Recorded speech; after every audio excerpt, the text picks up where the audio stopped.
Hi, this is Jan from New York City, and my channel name is Jan from New York City Saves Money. Going to get right to it. I'm going to give to you a wonderful recipe for wonton soup. Imagine making wonton soup from your own kitchen at home. This kind of soup, it doesn't even seem to matter what time of the year it is. Could be a hot summer's night, and people will still enjoy some wonton soup.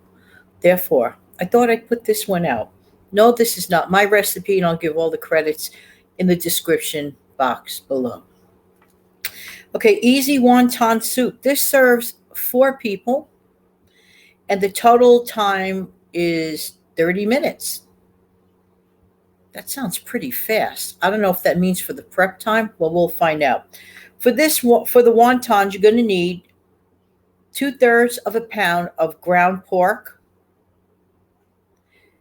2 teaspoons low sodium soy sauce,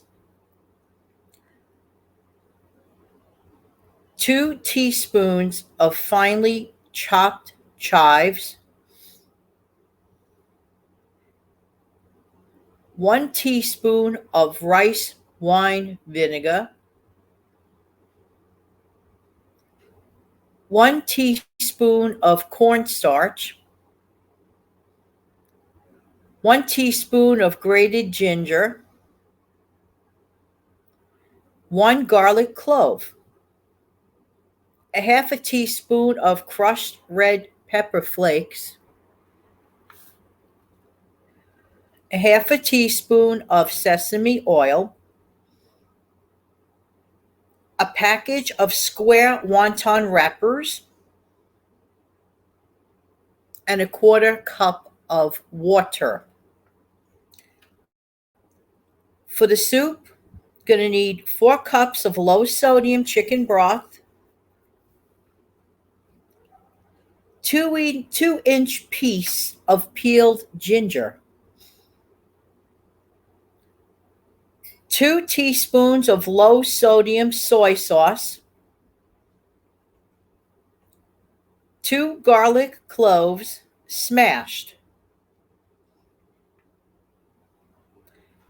1/4 teaspoon of sesame oil, excuse me, 1 green onion thinly sliced for garnish.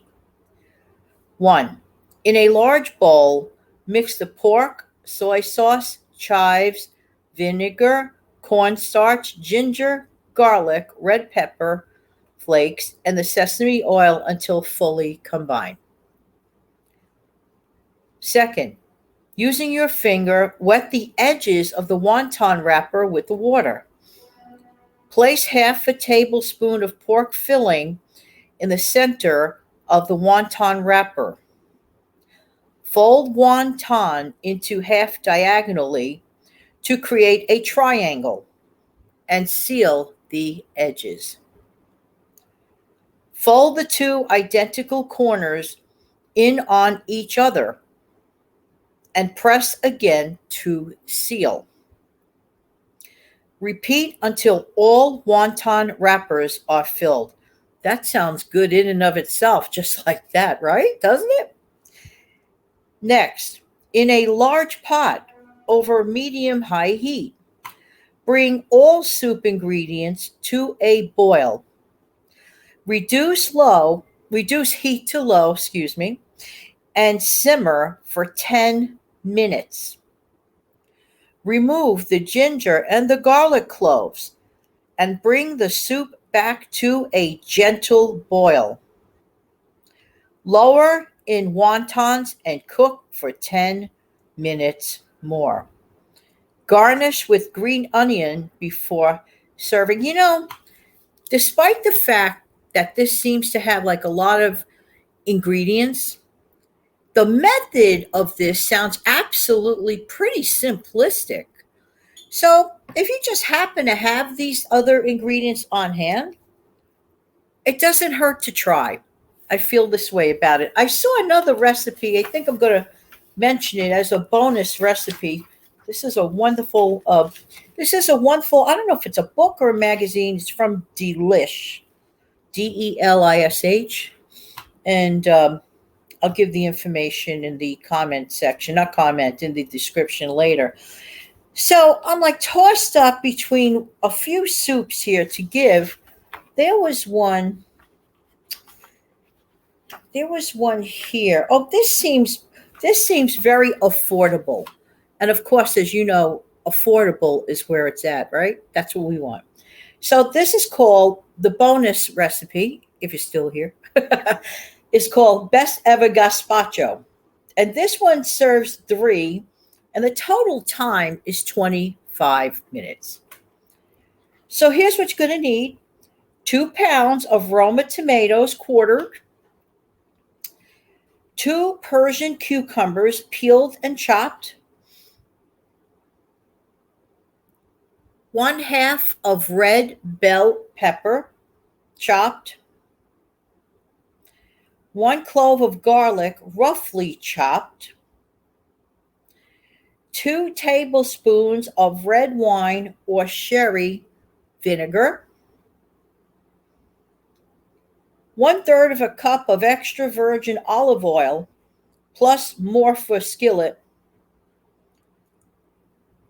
kosher salt, freshly ground black pepper, 2 slices of country bread cubed, and 2 tablespoons of thinly sliced basil. Next, you're going to combine the tomatoes, the cucumbers, the bell pepper, the garlic, the vinegar, and the water in a food processor or blender. Pulse until smooth. Then add oil and blend to combine. Season with salt, pepper, and more vinegar if needed. Cover and refrigerate until chilled. Meanwhile, make croutons. In a large skillet over medium heat, add enough oil to coat the bottom of the pan. Add the bread and cook, stirring occasionally until the bread is golden. Season immediately with salt. So you're going to garnish the gazpacho with basil, croutons, and a drizzle of oil before serving. Talk about a good make ahead. This is definitely a good make ahead. And on the warmer days coming up, warmer and then hot days coming up, and it seems so healthy and it seems so absolutely affordable. So if we could combine healthy and affordable, I would just love to hear that you have many, many, if not all, of the ingredients ready to make this kind of soup, or even the wonton soup. What a great idea. Just thought I'd share these recipes with you today. In the meantime, this has been Jan from New York City. Thank you so much for viewing. Why? Because I really do appreciate who? You. Don't forget to come back in the future. And by the way, in case you didn't know, if you see that little red square with the YouTube play button on the bottom, you can actually immediately subscribe by tapping your screen, clicking on that screen, and you can subscribe to this channel. Hit the notification bell. That way you don't miss a beat. And I look forward to seeing everybody again when? Real soon. No outro today, so I'm just going to give you a wave right now. Have an amazing, fantastic day. And thanks so much. Bye-bye.